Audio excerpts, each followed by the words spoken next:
Panoorin natin. Ha? Huwag ako ang kukupalin mo, putang ina mo ka, Francis. Tandaan mo, kakilala mo ako. Ha? Magkakilala tayo, putang ina mo ka. Ha?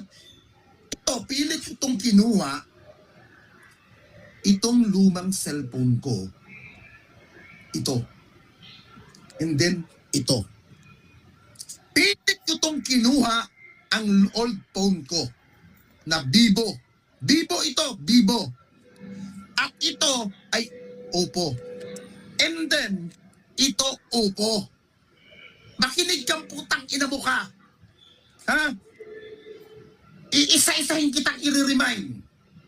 Kagabi, nung nahawakan ko na itong tatlong cellphone na ito, na mga lumang cellphone ko, itong mga old cellphone na ito, makinig kang putang ina mo ka. Itong nahawakan ko na itong old phone ko, inisa-isa kong pinakinggan ang mga naging conversation natin sa phone. Alam mong hindi ko nag-record ako ng mga tawag sa cellphone. Ipapaalala ko sa'yo. Yun. Mga alaala daw nilang dalawa ni Norman. Mabuti na lang magaling siya at wais siya, mga kaplastik. At alam niya na may tutulong, may magagawa siyang kahit papaano tatama para sa mga OFW na nabiktima ni Norman Mangusin. So isa pa lang ang nailalabas ni Pugenius about dun sa conversation between the two. Kasi wala pa naman siyang part 2 o anything conversation na lumalabas pa. Kasi sa ngayon, yun ang aking source, mga kaplastik.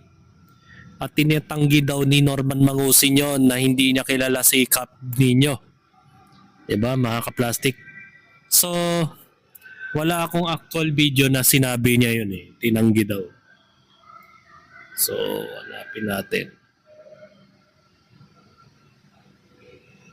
Tingnan natin dito. Yakit na kita.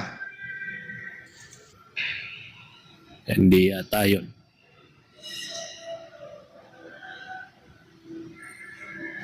Wala, ito na lang. Nakakapag-live yan. Kaya pala siya nakakapag-live sa mga YouTube. Ha? Dahil dito sa pinagmamayabang niya. Di ba? Dahil dito sa pinagmamayabang niya na nagbayad siya ng 100,000 peso. Ngayon, hindi ba nakakahiya yan? Di ba? Hindi ba nakakahiya? Para mong pinipendeho ang gobyerno?